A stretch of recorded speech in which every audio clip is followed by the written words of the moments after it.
नमस्कार सभी को, वेलकम बैक।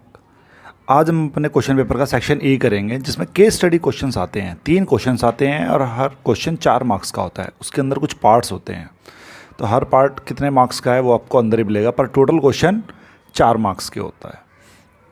ठीक है, तो क्वेश्चन नंबर 36 कह रहा है, in order to decorate a auditorium of dimension 160 into में 140 4 झूमर्स are to be installed, assuming the edge being the axis and the vertices as origin.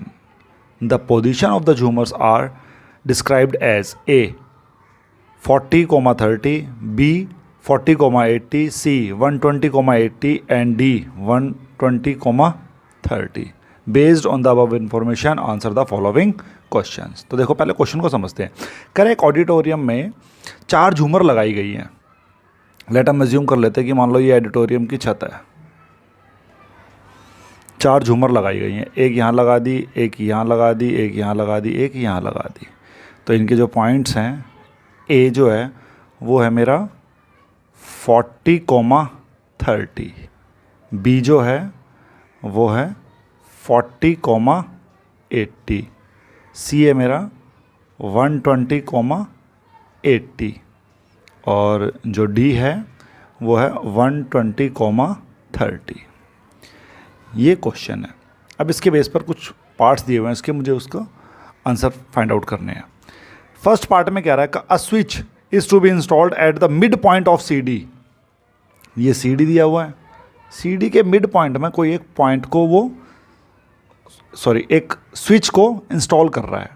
Find the coordinates of the ceiling where switch is to be installed.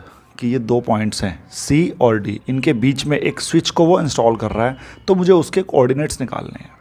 तो देखो, इसने क्या कहा कि वो ये जो पॉइंट लगेगा, ये जो स्विच लगेगा, ये कहाँ पर लगेगा? इसके मिड पॉइंट पर। ठीक है, तो मुझे वो फाइंड आउट करना है। तो मैं लिख दूंगा mid point of C D. देखो, मिड पॉइंट कैसे निकालते हैं? मिड पॉइंट का फार्मूला है मेरे पास x1 प्लस x2 अपॉन में 2, y1 प्लस y2 अपॉन में 2। तो सेम उसकी तरह हम फाइंड आउट करेंगे इस फॉर्मूले को अप्लाई करते हुए। देखो, x1 मेरा कितना है? 120, x2 अगेन 120 अपॉन में 2, y वाले पॉइंट्स हैं 30 प्लस 80 अपॉन में 2 इक्वल्स टू में 240 अपॉन में 2, 110 अपॉन में 2। तो इसका हाफ करेंगे, ये आ जाएगा 120 और ये आ जाएगा 55। तो इन सी और डी का जो मिड पॉइंट आया है वो मेरा कौन सा है? 120 और 55। सिंपल सा क्वेश्चन था। मिड पॉइंट पूछा था, मिड पॉइंट का मुझे फॉर्मूला पता होना चाहिए। अप्लाई कर दो, आंसर आ जाएगा। देखो, अब इसके सेकंड पार्ट में क्या कह रहा है कि find the length of wire needed to join A B C D. इन पॉइंटों को ज्वाइन करना है एक वायर से, तो मुझे क्या निकालना पड़ेगी? Length of wire. ठीक है, तो वो किससे निकलेगा? डिस्टेंस फॉर्मूले से। पहले मैं ए बी का डिस्टेंस निकालूं, फिर बी सी का, फिर सी डी का और फिर डी ए का।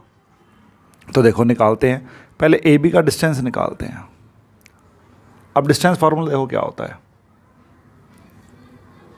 x1 माइनस x2 का square plus y1 minus y2 का स्क्वायर। तो वही अप्लाई कर देंगे। देखो, मेरा a क्या है?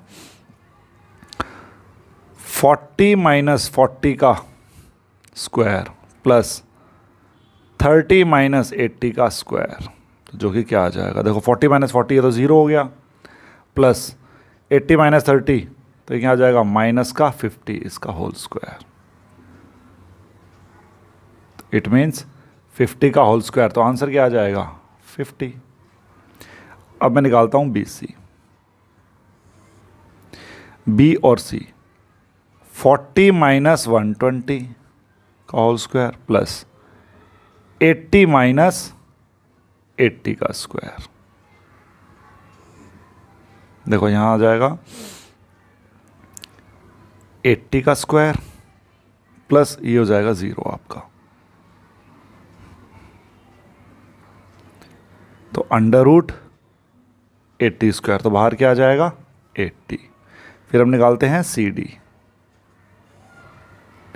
और डी का, आ जाएगा 120 माइनस 120 का होल स्क्वायर प्लस 80 माइनस 30 का होल स्क्वायर।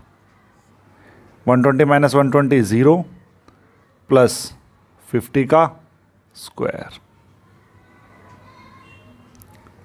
तो अंडर रूट 50 का स्क्वायर, तो आंसर क्या आ जाएगा 50। अब आ गया मेरा डी ए या फिर ए डी बोलते हैं जिसको, अंडर रूट ऑफ 40 माइनस 120, ठीक है, स्क्वायर प्लस, सॉरी यह माइनस था, 30 माइनस 30 का स्क्वायर, तो अगेन माइनस 80 का स्क्वायर प्लस 0 का स्क्वायर, तो माइनस का स्क्वायर करेंगे पॉजिटिव बन जाएगा, तो सीधा सीधा 80 का स्क्वायर, तो आंसर कितना आ गया 80। तो देखो अब उसने कहा था कि total length of the wire, total length of the wire क्या हो जाएगी 50 प्लस 80 प्लस 50 प्लस 80, 100 प्लस 160, तो आंसर आ गया 260। ये टोटल लेंथ ऑफ वायर है इन मीटर्स। तो सिंपल सा क्वेश्चन था, बस कंसेप्ट पता होना चाहिए, ठीक है। अब अगले पार्ट, इसका और पार्ट दिया हुआ कह रहा है which type of the coordinator is formed by joining the झूमर्स, कि अगर मैं इन झूमर्स को ज्वाइन करता हूं तो किस टाइप का कोऑर्डिनेटर बनेगा। देखो ए बी की वैल्यू है, ये जो डिस्टेंस आया 50, ये भी 50 है, ये मेरा 80 है, ये मेरा 80 है। एक ऐसा कोऑर्डिनेटर जिसकी आमने सामने की साइड्स इक्वल होती हैं, तो वो कैसा होता है पैरेललोग्राम या रेक्टेंगल बोल सकते हैं, ठीक है। तो पैरेललोग्राम और रेक्टेंगल दोनों ही इसके आंसर बिल्कुल ठीक है। तो इसका आंसर आ गया रेक्टेंगल या फिर पैरेललोग्राम, ठीक है। अब हम करेंगे इसका नेक्स्ट क्वेश्चन, क्वेश्चन नंबर 37। देखो क्वेश्चन नंबर 37 कह रहा है the given image is a natural example of parabolic construction which mathematically can be described with the help of quadratic polynomials. This parabolic structure is one of an efficient way of load management for a building. देखो ये एक हमें case दिया हुआ है, कह रहा है ये जो पिक्चर है इसमें एक ऐसा स्ट्रक्चर बना हुआ है जिसमें एक पैराबोला शो हो रहा है। अब इसके बेस पर मुझे जो नीचे क्वेश्चंस दिए हुए हैं इनके आंसर्स देने हैं, ठीक है। क्वाड्रेटिक पॉलिनोमियल से एक क्वेश्चन है। तो पहला देखो केस कह रहा है कि right the standard form of a quadratic polynomial. तो क्वाड्रेटिक पॉलिनोमियल की जो स्टैंडर्ड फॉर्म होती है वो मेरी क्या होती है कि ax² plus bx plus c, ये मेरी स्टैंडर्ड फॉर्म ऑफ है क्वाड्रेटिक पॉलिनोमियल है। तो 1 मार्क्स का क्वेश्चन था, देखो कितना ईजी था। सेकंड में कह रहा है कि देखो सेकंड पार्ट है कि if both the zeros of a quadratic polynomial fx are negative then the coefficient of x in the polynomial will be negative और पॉजिटिव। कह रहा है कि उसके जो पॉलिनोमियल के जो जीरोज हैं वो दोनों के दोनों नेगेटिव हैं, कि मान लो अल्फ़ा एंड बीटा, दो उसके जीरोज हैं, दोनों के दोनों नेगेटिव हैं। कि मैं एज्यूम कर लेता हूँ कि अल्फ़ा इक्वल्स टू -3 और बीटा इक्वल्स टू -3। तो वो कह रहा है कि कॉफिशिएंट बताना है किसका, x का, कि ये जो x के साथ जो कॉफिशिएंट आएगा वो क्या है, पॉजिटिव होगा या फिर नेगेटिव। चलो चेक करते हैं। देखो क्वाड्रेटिक पॉलिनोमियल बनाने का जो मेरी फॉर्मेशन है वो क्या है कि x² minus sum of zeros into में x plus product of zeros. तो देखो यहाँ पर x² minus sum of zeros, zeros क्या है मेरे -3 प्लस में -2 इंटू में x plus product of zeros -3 into में -2।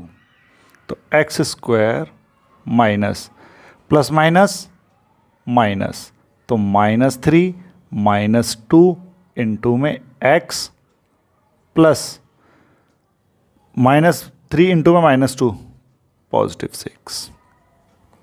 तो देखो x square minus minus plus, but sign कौन सा आएगा, माइनस का 5x + 6। अब देखो माइनस माइनस प्लस, तो इक्वेशन क्या बनी मेरी, एक्स स्क्वायर प्लस का 5x + 6। तो वो पूछ रहा था कि अगर दोनों ही रूट्स, दोनों ही जीरोज अगर नेगेटिव हैं तो एक्स का कोफिशिएंट क्या आएगा, एक्स का कोफिशिएंट देखो क्या आया है, +5, तो हमारा जो कोफिशिएंट क्या आएगा, पॉजिटिव आएगा। तो ये मेरा आंसर है। सिंपल सा क्वेश्चन, ये भी 1 मार्क्स का था। अब देखो थर्ड पार्ट में कह रहा है कि if sum of the zeros of a polynomial is equal to the product of zeros then describe the relation between the coefficient. देखो पूरे चैप्टर की रिवीजन होगा इसमें कि जो जो सेकंड चैप्टर में जो कॉन्सेप्ट आता है ना, वो सारे कॉन्सेप्ट यूज हो रहे हैं। तो देखो हमारा सम ऑफ जीरोज क्या होता है, सम ऑफ जीरोज वो होता है -b/a, कि ये मेरी एक जनरल क्वाड्रेटिक इक्वेशन है, ax² + bx + c। तो इसमें सम ऑफ जीरोज क्या होता है, -b/a, और कह रहा है प्रोडक्ट ऑफ जीरोज वो होता है मेरा c/a, कि जो कांस्टेंट टर्म होती है वो अपॉन में a। अब वो कह रहा है कि ये दोनों इक्वल हैं। भाई देखो ये दोनों जब इक्वल हैं तो इसका मतलब -b/a इक्वल है c/a के, तो a से a कैंसिल आउट, तो रिलेशन क्या आया, -b = में c। ये मेरा रिलेशन आ गया भाई, सिंपल सा क्वेश्चन है। इसके और पार्ट में दिया हुआ है कि find a quadratic polynomial whose zeros are 3 and -2। तो मुझे वो क्वाड्रेटिक पॉलिनोमियल बनानी है। तो क्वाड्रेटिक पॉलिनोमियल बनाने की फॉर्मेशन क्या है, x² minus sum of zeros into में x plus product of zeros, ये अप्लाई करना है बस मुझे। तो देखो x² minus sum of zeros 3 plus में -2 इंटू में x plus product of zeros में 3 इंटू में -2, तो x² minus plus minus -3 -2 into में x प्लस माइनस माइनस, तो -6, तो x² प्लस माइनस माइनस, तो -x -6। तो ये मेरी क्या है, क्वाड्रेटिक पॉलिनोमियल। अब हम करेंगे सर क्वेश्चन नंबर 38। देखो क्वेश्चन नंबर 38 कह रहा है in a right triangular park cow buffalo and horse are tied to peg in the 3 corners as shown in the figure with the help of the rope of length 3.5। कि एक triangle है, इसके तीनों कोनों पर एक गाय, एक भैंस और एक घोड़ा बंधे हुए हैं, और उनके गले की जो रस्सी है वो 3.5 मीटर की है। तो वो मैक्सिमम कितने घास खा सकते हैं जहाँ तक उनकी रस्सी जा सकती है, ये इतना, ये इतना और ये इतना। अब इस केस के हिसाब, अब इस केस की हेल्प से मुझे अपने क्वेश्चंस का आंसर निकालना है। तो पहला जो पार्ट कह रहा है, पहले पार्ट में कह रहा है कि वो calculate the area of the park that can be grazed. तो पहले मैं इस पोर्शन का निकाल लूँ, फिर इस पोर्शन का निकाल लूँ, और फिर इस पोर्शन का निकाल, तीनों को ऐड करूँ तो मेरा आंसर आ जाएगा। अब बट मुझे इनके एंगल्स नहीं पता, बट मुझे ये पता है कि ट्रायंगल के तीनों एंगल्स का सम कितना होता है, 180। तो अगर मैं इसको ले लूँ θ1, इसको ले लेता हूँ θ2 और इसको लेता हूँ θ3, तो कैसे निकलेगा, देखो solution, area of the park that can be grazed equals to में, देखो पहले इस पोर्शन का निकालता हूं, या पहले इसका निकालता हूं, θ1 अपॉन में 360 इंटू में πr², इस पोर्शन का निकल गया, प्लस θ2 अपॉन में 360 इंटू में πr², प्लस थर्ड पोर्शन है θ3 अपॉन में 360 इंटू में πr²। क्या कॉमन आ रहा है यहाँ पर, πr², तो यहाँ पर बच जाएगा मेरा θ1 प्लस θ2 प्लस θ3 अपॉन में 360 इंटू में पाई आर स्क्वायर। अब देखो ट्रायंगल्स के तीनों एंगल्स सम कितना होता है 180, तो मैं यहाँ लिख सकता हूँ कि 180 अपॉन में 360 इंटू में 22 अपॉन में 7 इंटू में 3.5 इंटू में 3.5।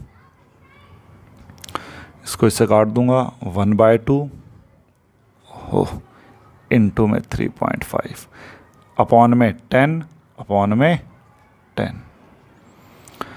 7 से गया 5 पर 2 से काटेंगे 11 पे आ गया। 5 से करूँगा ये 2 पर गया, ये गया 7 पर, तो ये आ गया 77 अपॉन में 4 मीटर स्क्वायर। ये मेरा आंसर आ गया भाई। ठीक है, बहुत सिंपल क्वेश्चन है, बस थोड़ा सा समझने की कोशिश करनी है कि कैसे आएगा ये।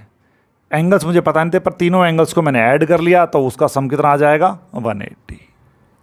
ठीक है, अब इसी टाइप से इसका देखो सेकंड पार्ट कह रहा है कि calculate the perimeter of the portion of the park that can be grazed. तो देखो पहले मुझे ये निकालना है, ये प्लस ये प्लस ये निकल जाएगा। उसके बाद वो कह रहा है कि उसका पेरीमीटर बताना है टोटल। तो देखो ये भी ऐड होगा पेरीमीटर में, ये भी ऐड होगा, ये भी ऐड होगा, ये भी ऐड होगा और ये भी ऐड होगा। सेम इसी टाइप से करते हैं। देखो पहले इस पोर्शन का निकालेंगे हम। तो देखो θ1 अपॉन में 360 इंटू में 2πr प्लस θ2 अपॉन में 360 इंटू में 2πr प्लस θ2 अपॉन में 360 3 इंटू में 2πr प्लस देखो ये लेंथ कितनी है 3.5 3.5 3.5 3.5 3.5 और 3. कितने टाइम्स है 1 2 3 4 5 6 टाइम्स है। तो 3.5 इंटू में 6। तो अगेन यहाँ से कॉमन लेने पर क्या बच जाएगा θ1 प्लस θ2 प्लस θ3 अपॉन में 360 इंटू में 2πr प्लस ये मेरा आ जाएगा, देखो उसको मल्टीप्लाई करने पर आ जाएगा 21। तो उसको आगे सॉल्व करते हैं तो आ जाएगा 180 अपॉन में 360 इंटू में 2 इंटू में 22 अपॉन में 7 इंटू में 3.5 प्लस 21। इसको काट देंगे 2 से 2 गया, 7 से गया 0.5, तो 11 प्लस 21 जो कि बन जाएगा 32। ये मेरा आंसर आ जाएगा। तो इसका पैरामीटर कितना है 32 मीटर। अब इसी के और पार्ट में एक क्वेश्चन है, वो मैं आपको भी कराता हूँ। देखो इसके और पार्ट में क्या रहा है, calculate the area of the park that can not be grazed, कि वो पोर्शन निकालो कि जो खाया नहीं गया है, मतलब जिस एरिया की घास बची हुई है। तो मैं देखो इस ट्रायंगल के एरिया में से अगर मैं एरिया ऑफ वो निकाल दूँ कि जो घास उन्होंने खाई है, तो आंसर मेरा आ जाएगा। तो कैसे निकलेगा, एरिया ऑफ द ट्रायंगल वो क्या होगा half into base into height minus जो एरिया उन्होंने खा लिया था वो कितना है 77 अपॉन में 4। तो देखो 1/2 बेस मेरा कितना है 7, हाइट कितनी है 24 माइनस इसको जब सॉल्व करेंगे तो आ जाएगा मेरा 19.25 12। तो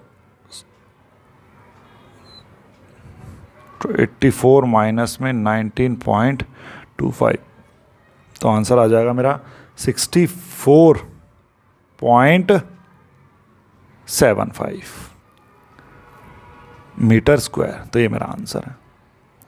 थोड़ा सा इसमें कंसेप्ट था कि मुझे एंगल्स नहीं पता थे, तो थोड़ा सा दिमाग लगाना पड़ेगा कि इन तीनों एंगल्स का सम कितना होता है 180। वो कॉन्सेप्ट लेके चलेंगे और क्वेश्चन सॉल्व हो जाएगा। ठीक है, मिलते हैं आपसे नेक्स्ट वीडियो में। Thank you.